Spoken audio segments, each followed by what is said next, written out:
Hey everyone, I'm Maguma and welcome to my Indivisible prototype combat breakdown. In this video, we're going to be talking about the technical aspects of the combat mode in the prototype. First, I want you to take a look at this video made by Kai Kennedy, the voice of Beowulf, which explains in a very clean and simple way how the combat system is more deep than you might think. It's really good, and you should definitely check it out. As Kai mentioned in his video, if you haven't noticed by now, all the different attacks that Ajna and her incarnations have carry different properties that affect three things: negative impact on enemies, 80 meter gain, and action gauge recovery. These are the three things we'll be focusing on in depth in this video. To recap, the three things a move will do are as follows: negative effects on the enemy, gain 80, and affect your action recovery gauge. Each of your characters has three moves that all impact these three aspects in different ways, and not all of them correlate to the same input. What might be extremely damaging for one character may not be as effective for another, or one input works well for ED gain, while someone else's is poor for ED gain. First, we'll look at the basic differences. We'll use Ajna's neutral attack. And now we'll use Ajna's up attack.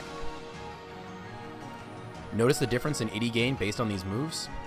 Sometimes it's slight, and sometimes it's drastic, but it's important to know which is the most effective. Now we'll look at Ajna's action gauge. As you can see, using her down attack regenerates the action gauge far faster than if you use her up attack. Now that we've seen the basics, let's take a look at a more drastic example by going up against the boss.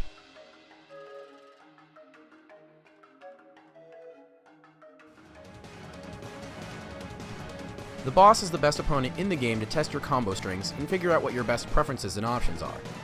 And if you don't want to bother going against the boss, the spin-dashing Bellu monsters also make great test subjects for combo practice since they're rather meaty.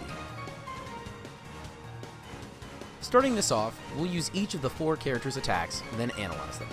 We'll go through each character's neutral attack, up attack, and down attack. Ajna's neutral attack is completely moderate across the board. It hits once, does decent damage, has a decent ED gain, and has a moderate action gauge recovery time. As a bonus to its basic aspects, it can hit multiple targets in a single row.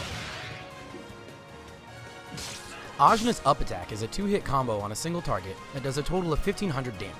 It has major pushback on standard enemies and gains the most ED. In exchange, it has the slowest action gauge recovery.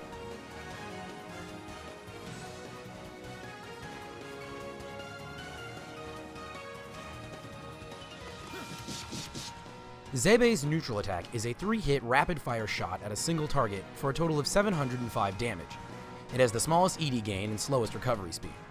Its special attribute allows each arrow to track a moving target along the Y-axis, making it a nice touch during combos if you want to keep damage consistent without risking missing your attack.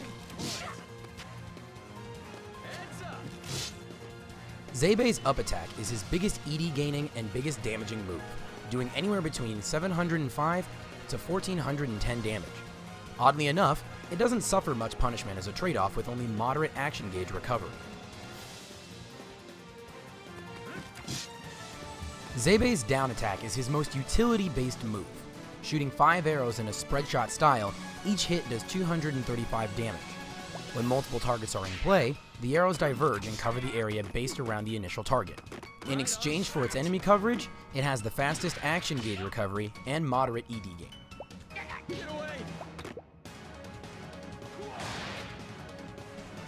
Tungar's neutral attack is his weakest move, but with the greatest of trade-offs. Only doing 750 damage, in return it has the biggest ED gain and fastest action gauge recovery among his moveset. Tungar's up attack is his most devastating multi-hit move for combat and crowd control. Boasting a huge range on the X, Y, and Z axes, it maxes out at a whopping 1425 damage on a single target. However, its high damage and coverage makes up for its slow recovery rate and poor ED gain. Tungar's down attack is his own utility-based move. This attack hits twice, and on the second hit, juggles the enemy into the air and closer to the party. This move can be used for very technical combinations on crowd control, and may have more technical uses in the full game. On top of this, it has moderate ED gain, damage, and action gauge recovery.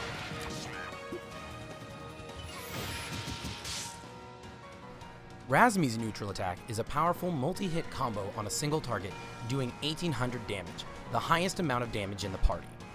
Since it lacks any secondary qualities, this move carries moderate ED gain and action gauge recovery. To continue on Razem's magic strength, her up attack tops the charts as the most damaging up attack amongst the party, as well as the highest ED gaining move. Along with these two great qualities, her up attack also has a decent range for hitting multiple targets.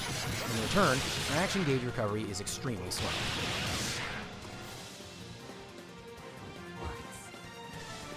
Razem's down attack is the weakest move amongst the party, but what it lacks in damage and in ED gain, it makes up for in secondary abilities. Upon a successful hit, the target is slowed down, causing their action gauge to take longer to recover. This effect also lasts until the target's next used action. As a bonus, it can also be stacked twice on a single enemy, allowing your party to recover their action gauges safely. Now that we've broken down what properties and benefits each attack has, let's look at ways you can maximize your time and effort. For myself personally, I prefer to send in Razem and stack her down attack twice, which heavily slows down the enemy's action gauge. Afterwards, I'll follow up with Zebe and Ajna's up attacks while using Tungar's neutral attack. This combo maximizes my IDI meter gain while not expending Razem's action gauges. The smartest idea, in my opinion, is to also always have one stock of action gauge for every character, but prioritize who should conserve the most. This starts with Razem first, followed by Tungar, Ajna, then Zebe. Keeping Razem's action gauge stocked while you expend actions to maximize your ED gain allows her to cast a healing spell in case you've been missing your blocks or you're just low on health from all of the chip. Next is Tungar. Tungar is the best character for multi-hitting at the start and will do the most hits and damage in an area. Keeping a gauge for his up attack is nice to have, or if you just want to nudge your IDI up a level and need it quick and fast. Ajna is the third on the list since she does decent damage and as the point character needs to exist and not be knocked out. You want to keep her functional in combat. And finally, Zebe is the last to conserve action gauges due to his up attack gaining notable IDI meter. He should always be the one to expend his gauges first. In terms of maximum IDI gain, all you have to do is modify my preferred combo by switching up Razem's action from her down attack to her up attack. To end this video, I'd like to say thanks for watching. If you haven't downloaded it already, be sure to click the link in the description below and try out Indivisible today. And if you like it, consider donating to it as well.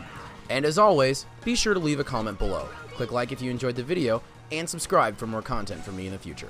Once again, I'm Maguma, and I will catch you all next time.